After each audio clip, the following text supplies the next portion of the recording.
আসসালামু আলাইকুম। আমাদের প্রিয় হাদি ভাই মরে যাওয়ার আজকে ৩৫তম দিন প্রায়। ৩৫তম দিনে এসেও একটা মানুষ এভাবে চলে গেল। তার বিচার কার্যক্রম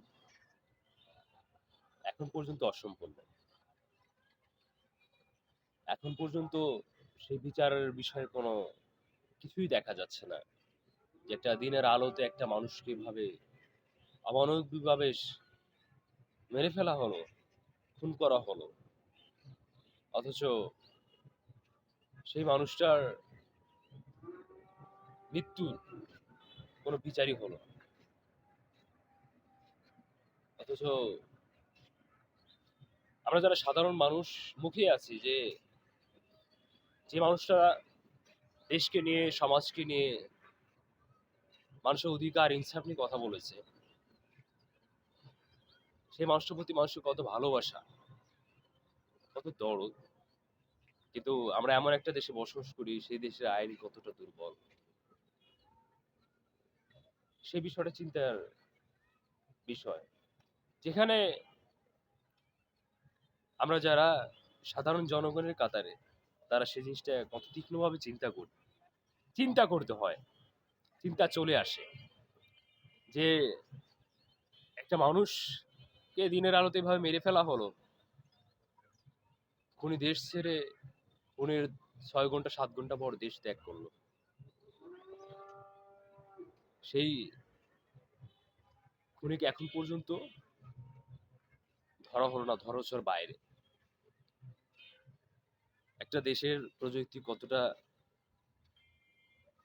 দুর্বল, একটা দেশের আইন ব্যবস্থা কতটা তুচ্ছ, কতটা ছোট পরিমাণের হয়, কতটা মানে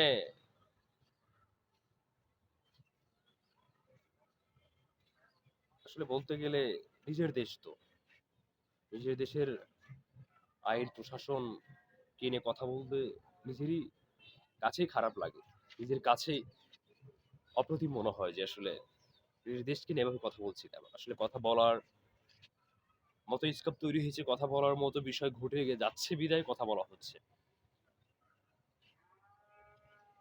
হাদিবার মতো আমরাও সাধারণ মানুষ, আমরা মানুষ। তার মতো একটা মানুষ যখন চলে গেল, তার বিচার কার্যক্রম এখনো সম্পূর্ণ হয়নি। দিনের আলোতে এরকম আরো কত মানুষ, কত শত মানুষ চলে যাচ্ছে, কত শত মানুষকে অবহেলা নির্যাতনের শিকার হচ্ছে, তাদের কোনো বিচার নেই।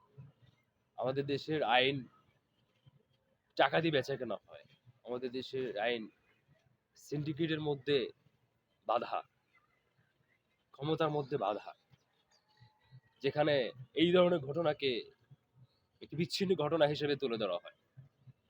আপনি দেখেন, একটা জিনিস চিন্তা করেন যে আসলে এই ধরনের ঘটনা, যেখানে সারা দেশের মানুষ একটা মানুষকে নিয়ে এত আবেগ আপ্লুত, এতটা দরদ, এতটা ভেতর থেকে টান কাজ করছে, প্রতিবাদ করছে, বাট সেই বিষয়টার প্রতি আমাদের দেশের আইন প্রশাসনের কোনো টনক নড়েনি এখন পর্যন্ত। এটা হতাশার জায়গা না, এটা হতাশাবোধ জায়গা না। একটা দেশের আইন ব্যবস্থা কেমন হতে পারে, কেমন হলে যে একটি খুনের বিচার এখন পর্যন্ত আমরা দেখতে পাচ্ছি না। দুঃখ লাগার বিষয়, সত্যি বড় ধরনের দুঃখবোধ কাজ করে। আমরা কতটা অভাগা দুর্ভাগা জাতি, আমরা নাকি প্রতিবাদী জাতি, আমরা নাকি একাগ্র জাতি, এই হলো তার প্রমাণ।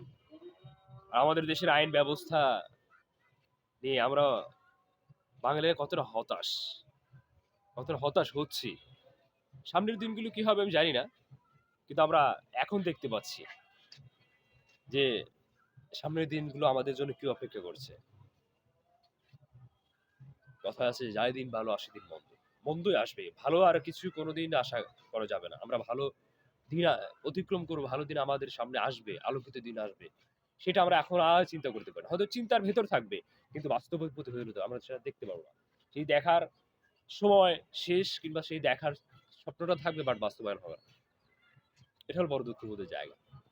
অনেক বেশি বড় দুঃখ ওদের জায়গা যে হাদি ভাইয়ের বিচার এখন পর্যন্ত কার্যকর হয়নি। এখন পর্যন্ত আমরা বিচার দেখতে পাচ্ছি না। খুনি ধরা ছোঁয়ার বাইরে আমাদের আইন টাকা দিয়ে বেচাকেনা হচ্ছে।